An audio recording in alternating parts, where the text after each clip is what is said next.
되시기 바랍니다. 어제 토요일 저녁 집회로 우리 부흥회를 마쳤습니다. 다음 주까지 현수막을 붙여놓을 생각입니다.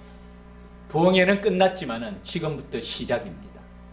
우리의 삶의 예배, 영적 예배는 우리의 몫이고 지금부터 시작인 줄 믿습니다. 말씀에 순종함으로 풍성한 삶을 맺어가는 주님의 백성들이 되기를 바랍니다. 이근영 목사님, 제가 개인적으로 전혀 모르는 분이에요. 부흥회 때 제가 사실 처음으로 만났습니다. 우리 교회에 대한 이런 방구 언급 없었습니다. 대화 전혀 하지 않았어요. 그럼에도 불구하고 우리 교회에 가장 적합한 말씀을, 가장 귀한 종을 보내주셔서 좀 말씀을 전했다고 확신이 들더라고요. 목사님이 섬기시는 교회의 역사와 사역들, 그리고 말씀을 통해서 우리에게 주신, 그리고 우리 모두에게 주신 하나님의 분명한 뜻이 있는 줄 믿습니다. 우리가 각자 받은 각도는 다 다를 거예요. 그렇지만 그 말씀 가슴에 새기고 스쳐 지나가는 한 말씀이 아니라 행함으로 열매 맺어 하나님께 칭찬받는 우리 믿음의 가족들, 우리 교회가 될 줄 믿습니다. 첫 번째 집회입니다. 더욱 하나 되게 하소서. 요한복음 17장 21절 22절 말씀. 아버지와 내가 하나인 것처럼, 하나님 아버지와 성자 예수 그리스도께서 하나인 것처럼 그들도 제자들입니다. 다 하나가 되어 우리 안에 있게 하사, 하나님 안에 있게 하사, 그들도 하나가 되어 하나님 안에 있게 하사, 이는 우리가 하나 된 것 같이 그들도 하나가 되게 하여 주소서라는 우리 주님의 간절한 기도의 제목입니다. 교회는 공동체. 중요한 게 무엇이라고요?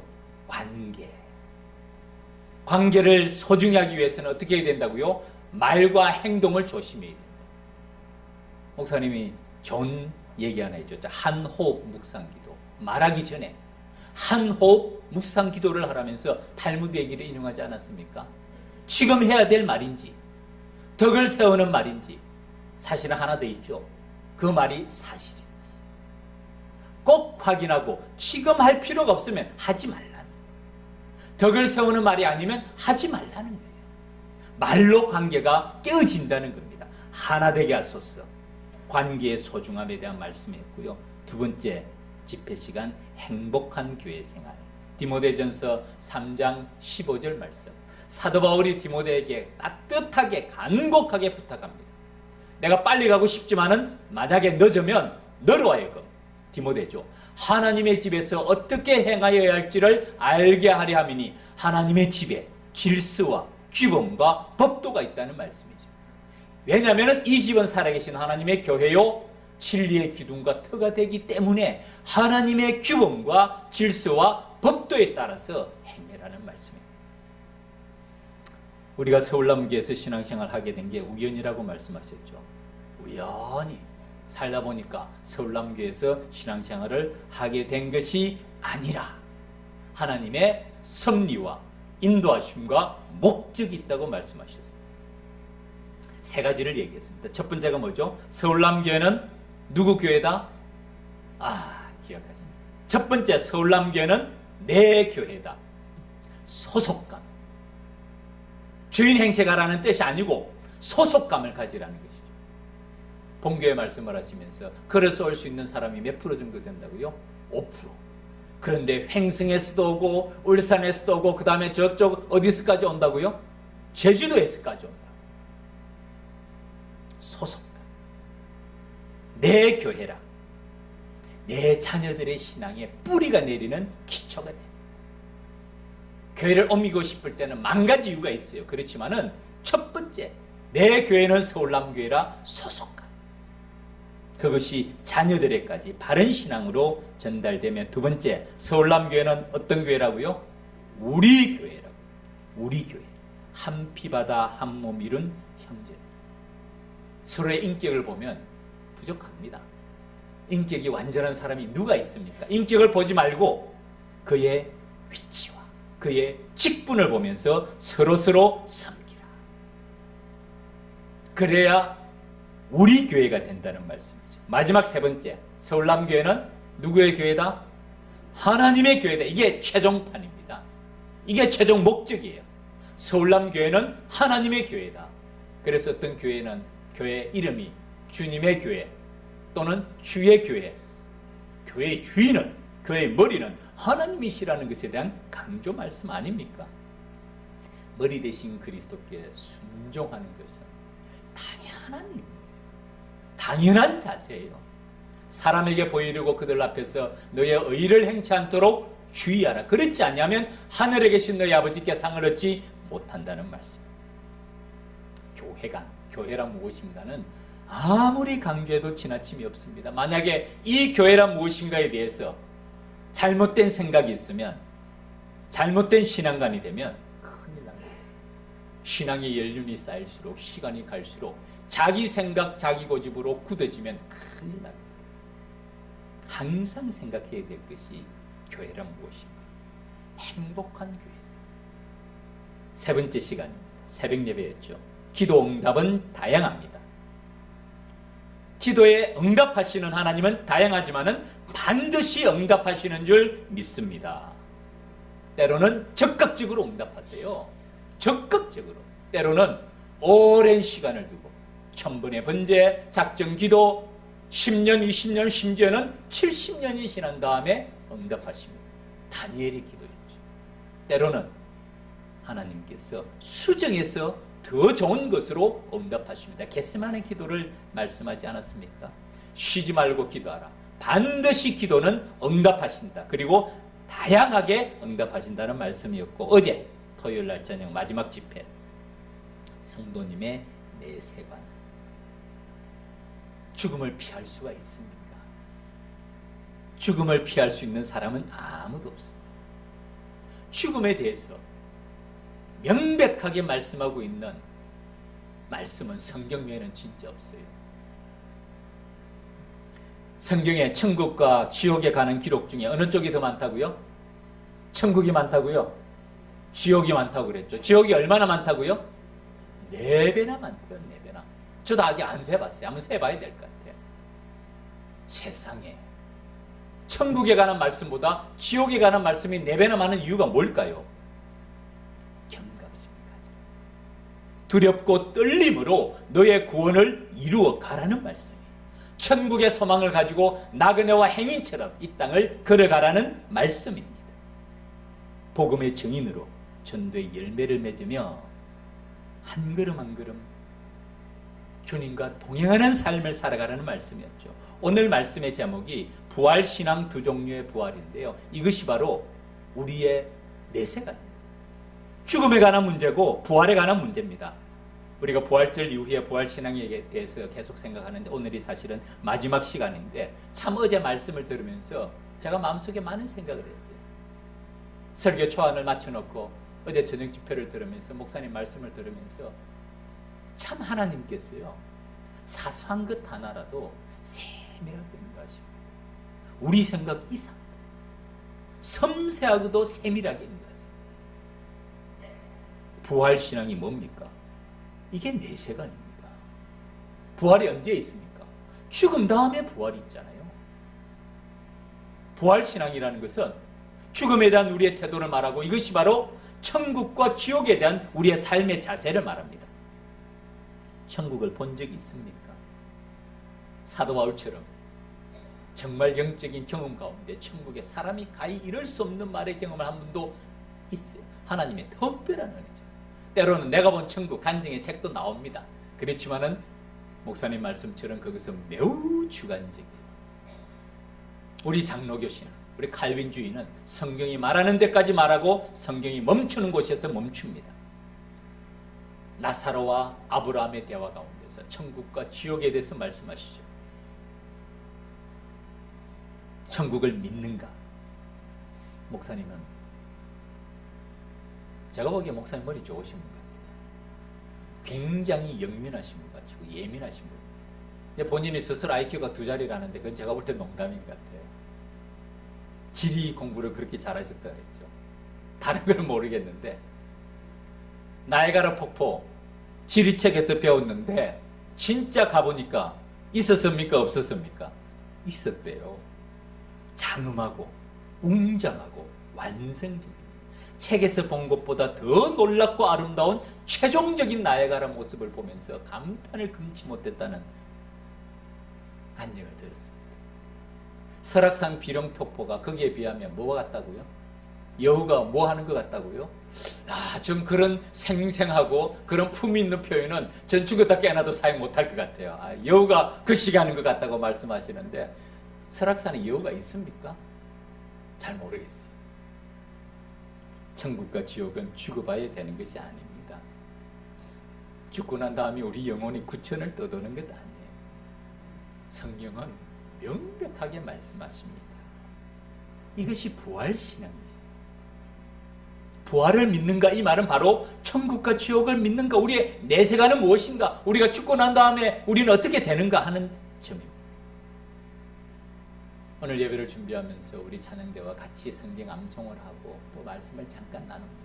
만일 너희 속에 하나님의 영이 거하시면 너희가 육신에 있지 아니하고 영에 있나니 누구든지 그리스도의 영이 없으면 그리스도의 사람이 아니라. 놀라운 말씀. 제가 새벽에 일어나서 이 말씀 암송하면서 제 마음속에 새로운 느낌이 듭니다. 우리가 영과 육이 함께 있습니다. 지금은 함께 있어요. 그래서 살아있는데 언젠가는 분리가 됩니다. 우리 영혼은 죽어요. 얼마나 살까요? 100세? 얼마나 남았을까요? 모릅니다. 그때 우리의 영혼은 만일 너희 속에 하나님의 영이 거하시면 너희가 육신에 있지 아니하고 영에 있나니 누구든지 그리스도의 영이 없으면 그리스도의 사람이 아니라. 그때 우리가 그리스도의 영이 이것이고 하나님의 영이 이것이고 그때 분명히 알게 될 것입니다. 그런데 만일 부활이 없다면, 천국과 지옥이 없다면 우리는 어떻게 될까요? 이 사실에 대해서 가장 깊이 생각해 본 사람이 사도 바울입니다. 왜냐하면 사도 바울은 이 복음을 위해서, 이 부활 신앙을 위해서 어떤 삶을 살았습니까? 자신의 전부를 던졌어요. 자신의 모든 것을 던진 사람. 그런데 부활이 없다면, 천국과 지옥이 없다면 자기가 뭘 위해 산 겁니까? 고린도전서 15장 말씀입니다. 만일 죽은 자의 부활이 없으면, 만일 그리스도께서 다시 살아나지 못하셨으면, 만일 죽은 자가 다시 살아나는 일이 없으면, 이 만일이 5번이 나옵니다. 이 짧은 구절 가운데 만일 부활이 없다면, 그러면서 이 말씀을 세 가지로 요약할 수 있어요. 첫 번째, 우리가 전파하는 것 헛것이고 너희 믿음 헛것이라. 다른 말로 하면 헛수고라는 겁니다. 가짜라는 거예요. 두 번째, 만일 부활이 없다면 우리가 하나님의 거짓 증인으로 발견될 것이라. 거짓말쟁이라는 거예요. 사기꾼이라는 겁니다. 그리고 세 번째, 19절, 만일 부활이 없다면 그리스도 안에서 우리가 바라는 것이 다만 이 세상의 삶뿐이면, 이 세상이 이미 전부라면, 죽고 난 다음에 아무것도 없다면 우리가 어떤 사람이라고요? 모든 사람 가운데 우리가 더욱 불쌍하죠. 죽으면 끝인데 뭐합니까 지금? 이 시간 주말에 가족들과 함께, 자녀들과 함께 놀이동산도 가고 밖에 구경도 가고 여행도 떠나고 얼마나 할 일이 많은데 예배를 드리고 있겠어요. 만일 부활이 없다면, 그리스도 안에서 우리가 바라는 것이 다만 이 세상의 삶뿐이면, 이게 전부라면 모든 사람 가운데 우리가 더욱 불쌍한 자이리라. 그런데 만일 부활이 있으면 어떻게 됩니까? 우리가 전파하는 것이 진짜고 우리 믿음도 진짜고 하나님의 바른 일꾼으로 인정된 자로 칭찬받으며 우리가 가장 불쌍한 자가 아니라 이 세상에서 가장 고귀하고 존귀하고 영광스러운 하나님의 백성들인 줄 믿습니다. 이것이 우리의 부활신앙이에요. 어느 쪽입니까? 만일 부활이 있을까요? 만일 부활이 없을까요? 어느 쪽입니까? 깊이 생각해 보시고, 그래도 부활이 없습니다 라고 생각하시면 보따리 싸가지고 가십시오. 시간 낭비예요. 이 땅 위에서 죽음보다 더 무섭고 힘있는 것은 없습니다. 주님도 알고 계십니다. 사람이 천하를 얻고도 자기 생명을 잃으면 아무 소용이 없다고 말씀했어요. 그런데 이 생명보다도 더 귀한 것이 바로 부활신. 물질, 명예, 권력, 주 예수보다도 더 귀한 것은 없네. 이 세상 부귀와 바꿀 수 없네. 이 세상 행복과 바꿀 수 없네. 이 세상 명예와 바꿀 수 없네. 유혹과 핍박이 몰려와도 주 섬기는 내 맘 변치 않아. 세상 즐거움 다 버리고 세상 자랑 다 버릴 수 있는 게 뭐죠? 주 예수보다도 더 귀한 것은 없기 때문이라는 것을 알기 때문이죠. 어떻게 해야 될까요? 준비해야 됩니다. 아는 것으로 끝나면 안 돼요. 준비해야 돼요. 오늘 말씀은 두 가지입니다. 첫 번째, 모든 사람은 부활한다. 두 번째, 부활에는 두 종류가 있다. 이 말씀은 어떻게 준비해야 되는가에 대한 말씀입니다.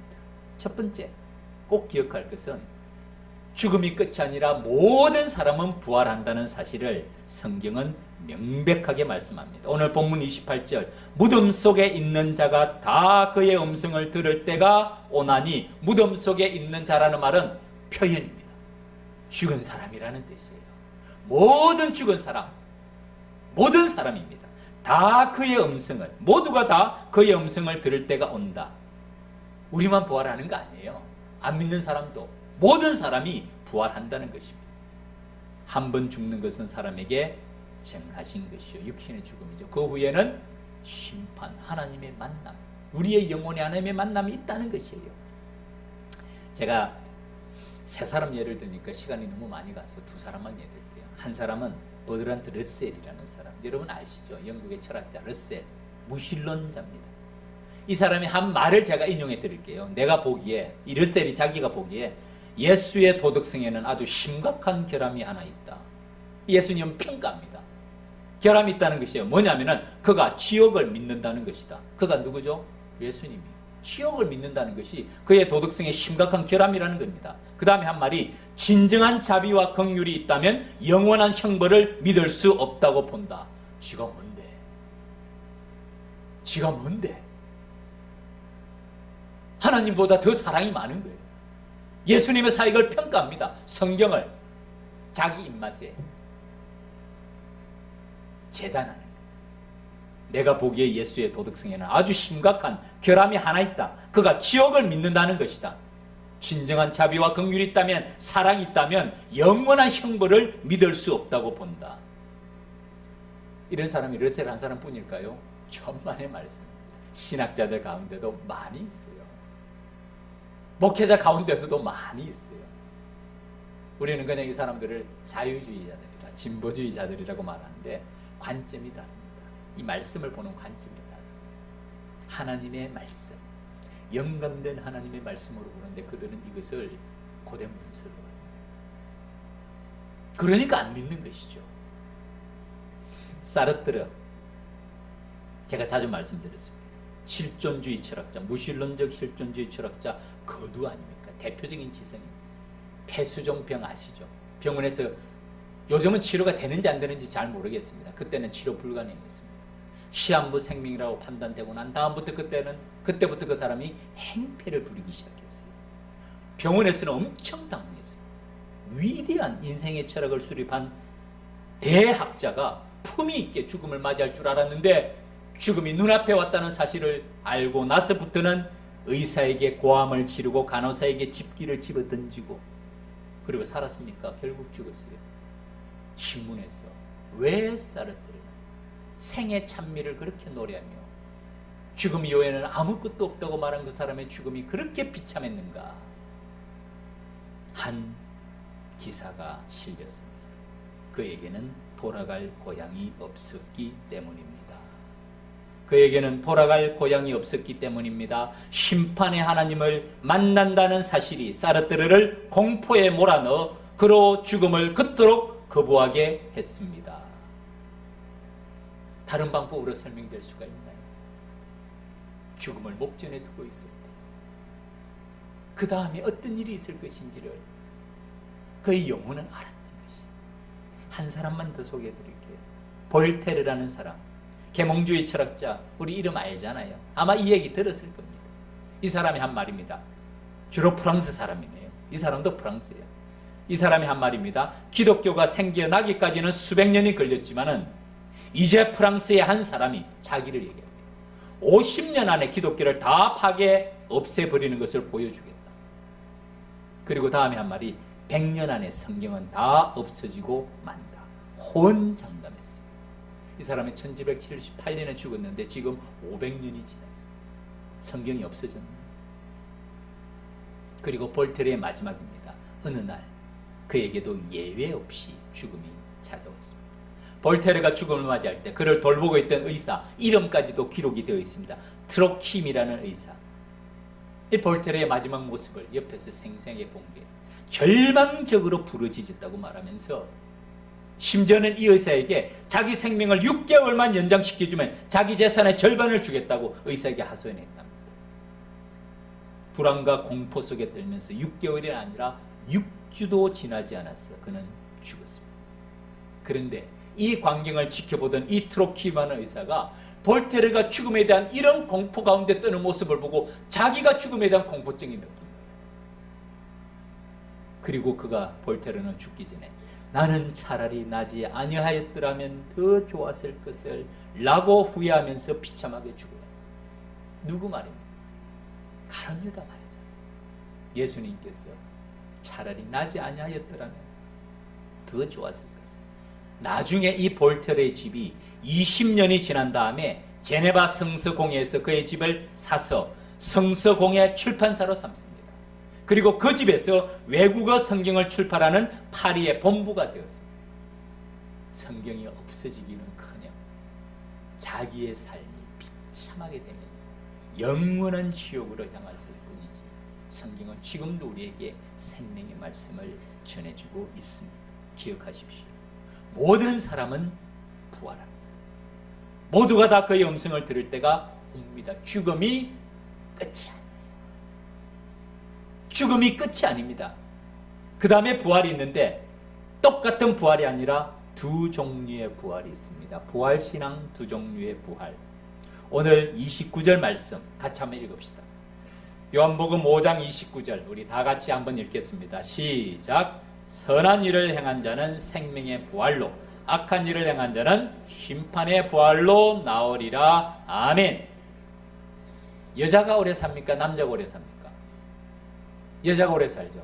우리 오래 사실 여자분들만 한번 읽어봐 보세요. 자, 준비하시고 여자분들만 시작.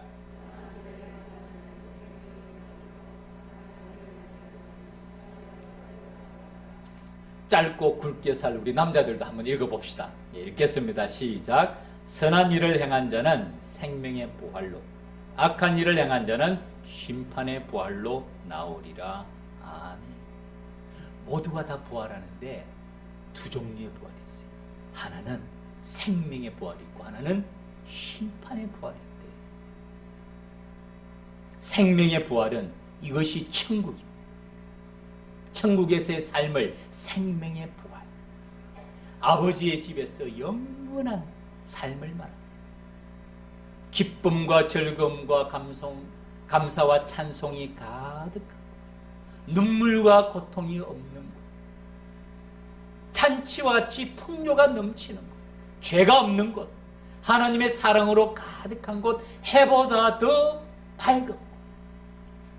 영원한 천국에서 우리 믿음의 선진들이 그곳에서 주님과 함께 영원토록 즐거워할 그 천국의 삶이 생명의 부활이고 또 하나는 심판의 부활.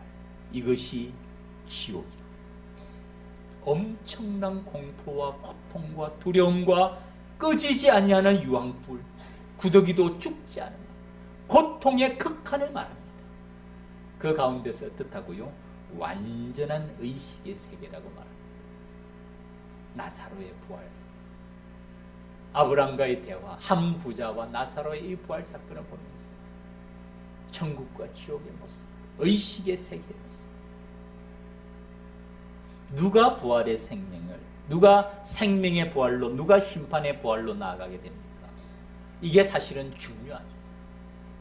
생명의 부활로 나아가는 사람을 이렇게 말씀합니다. 선한 일을 행한 자는 생명의 부활. 그 다음에는 심판의 부활로 나아가는 사람은 악한 일을 행한 자는 심판의 부활로 나아오리라. 중요한 건 이겁니다. 생명의 부활로 나아가기 위해서는 선한 일을 해야 되는데 이 선한 일이 무엇인가? 제가 이 선한 일, 착한 일이라는 말만 들으면 한 선교사님이 생각나요. 제가 이전 교회에서 사역할 때 케냐에서, 케냐 가운데서도 오지, 제가 나이로비를 가보니까 나이로비가 우리 70년대 한국하고 거의 비슷합니다. 도로 포장이요, 그냥 우리 승용차는 잘 못 다니겠더라고요. 너무 포장 상태가 안 좋아가지고. 그러니까 집, SUV가 다니는 주로. 대부분의 선교사들이 주로 외곽에 있기 때문에 다 SUV. 그냥 세단 승용차는 이게 낮잖아요. 그래서 이 도로 상태가 나빠서 운전하기가 거의 불가능합니다. 그곳이 나이로비 수도인데 거기서 비행기로 5시간을 들어가는 오지는 보니까 제가 만났는데 차를 2번 갈아타고 왔다. 1박 2일로. 그곳에서 기아대책 선교회라고 NGO. 기아대책이 하는 일이 뭡니까? 기아대책. 그야말로 식량이 없는 사람에게 식량을 주고, 병든 사람을 치료해주고, 아이들을 교육시키고, 집을 세워주고, 우물을 파는 일, 착한 일을 하는 사이입니다. 근데 그분이 선교 보고를 하면서 간증히 말하는 핵심이 이거였습니다. 선교사의 본질은 착한 일이 아닙니다. 착한 일은 착한 일로 끝나는 거예요. 착한 일이 아니라 선교사의 본질은 생명의 말씀을 전하는 일입니다. 그들의 영혼을 살리는 일이에요. 그 다음에 그들에게 양식이 필요하고, 그들에게 건강이 필요하고, 그들에게 교육이 필요하고, 그들에게 집이 필요하고, 그들에게 우물이 필요한 것이지, 착한 일만으로 그들의 영혼을 구원할 수 없다는 것이 그 선교사님이 한 말이, 전 선한 일, 착한 일이라는 말을 들을 때마다 그분이 생각나요. 사람의 기준과 하나님의 기준이 다릅니다. 사람이 보기에는 야, 착한 일 많이 하네, 좋은 일 많이 하네 하더라도 하나님께서는 아니에요. 사실은 그 착한 일, 선한 일이 무엇인지를 오늘 본문이 말씀합니다. 한번 본문 한 번 더 펴보시죠. 요한복음 5장 24절 말씀. 우리 같이 한 목소리로 읽겠습니다. 시작. 내가 진실로 진실로 너에게 이르노니 내 말을 듣고 또 나 보내신 이를 믿는 자는 영생을 얻었고 심판에 이르지 아니하나니 사망에서 생명으로 옮겼느니라. 아멘. 여기서 선한 일을 행하는 자를 말씀합니다. 그 선한 일이란 내가 진실로 진실로 너에게 이르노니, 주님께서 강조하시는 말씀이죠. 그 다음에 내 말을 듣고, 주님의 복음의 말씀을 듣고, 그 다음에는 또 나 보내신 이를 믿는 자. 하나님의 말씀을 듣고 믿는 자, 그 사람은 영생을 얻었고 생명의 부활로 나온다는 뜻이에요. 그리고는 심판의 부활, 심판에 이르지 아니하나니 사망에서 생명으로 옮겼느니라. 여러분, 우리가 하나님의 말씀을 듣고 하나님을 믿는다는 것은요, 모든 착한 일 중에서 가장 중요한 착한 일인 줄 믿습니다. 이 일이 핵심.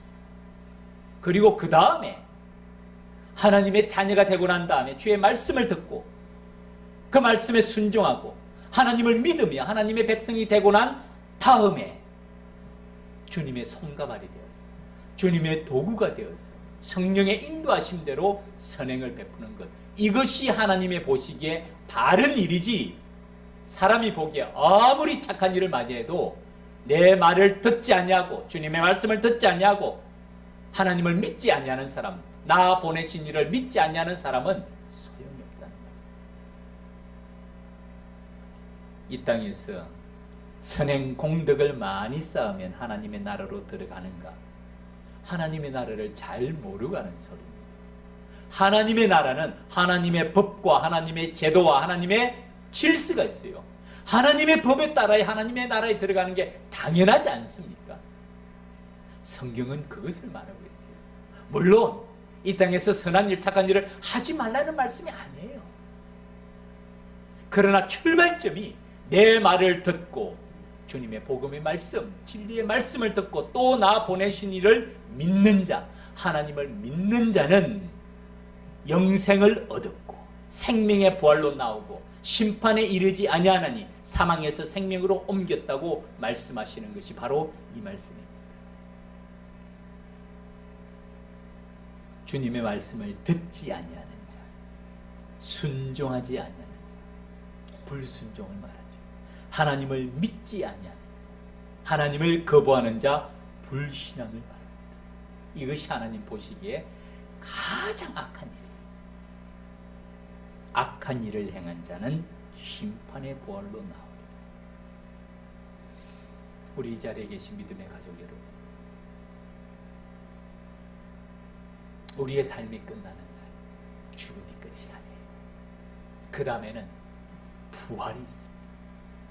두 종류의 부활이 있어요. 생명의 부활과 심판의 부활이 있어요. 이 생명의 부활이 우리의 본향으로, 천국으로, 우리의 내생, 영원한 삶의 길을 걸어가는 것이고, 이것이 선한 일이고, 하나님의 말씀에 불순종하고 하나님의 말씀을 듣지 아니하고 행하지 아니하고 실천하지 아니하고 또 하나님을 믿지 아니하는 불신앙의 길이 심판의 부활, 이것이 지옥이라고 성경은 명백하게 말씀을 맺겠습니다. 우리 자주 부르는 찬양 있죠. 주님 다시 오실 때까지 나는 이 길을 가리라. 좁은 문 좁은 길 나의 십자가 지고, 주님이 오실 때까지 우리가 걸어가야 되는 이 길, 좁은 문 좁은 길이라고 말씀합니다. 나의 가는 이 길 끝에서 나는 주님을 보리라. 주님을 만난다는 말씀이죠. 영광의 내 주님 나를 맞아주시리. 생명의 부활을 말하지 않습니까? 주님 다시 오실 때까지 나는 일어나 달려가리라. 주의 영광 온 땅 덮을 때 나는 일어나 노래하리. 내 사모하는 주님 온 세상 구주시라. 내 사모하는 주님 영광의 왕이시라. 이런 생명의 부활을 바라보면서 우리의 믿음의 걸음을 걸어가기를 바랍니다. 이 찬양 같이 한번 불러봅시다.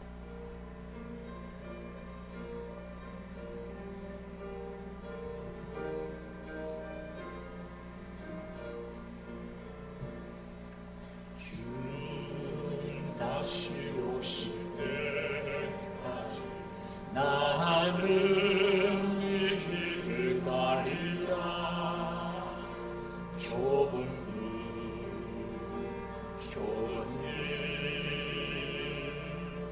나의 십자가 지고 나의 가는 이 길 끝에서 나는 주님을 보리라. 영광을 내 주님 나를 맞아주시리. 주님 다시 오실 때까지 나는 일어나 달려가리라. 주의 영광 온 땅 덮을 때 나는 일어나 노래하리. 내 사모하는 주님 온 세상 구주시라. 내 사모하는 주님 영광의 왕. 한 번 더 하겠습니다. 주님 다시 오실 때까지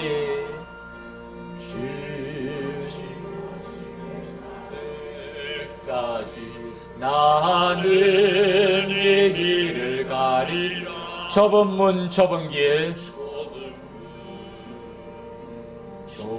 나의 십자가 지고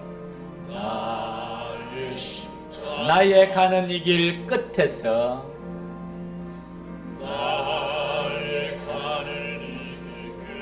나는 주님을 보리라. 주님을 만나게 됩니다. 영광의 내 주님 우리를 맞아 주실 것입니다. 나를 맞아 주시리. 주님을 만나는 그날까지, 주님 다시 오실 때까지 주님 다시 오실 우리의 사명을 바라보고 나는 일어나 달려가리라. 주의 영광 온 땅 덮을 때 나는 일어나 노래하리.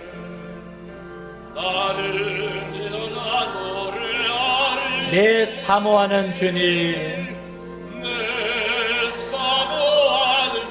온 세상 구주시라. 내 사모하는 주님, 영광의 왕이시라.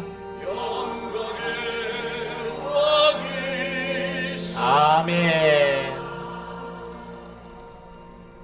주님을 만날 때까지, 주님이 다시 오실 때까지, 우리가 주님 앞으로 갈 때까지 우리는 이 믿음의 길을, 좁은 길을, 우리의 십자가를 지고 걸어가야 됩니다.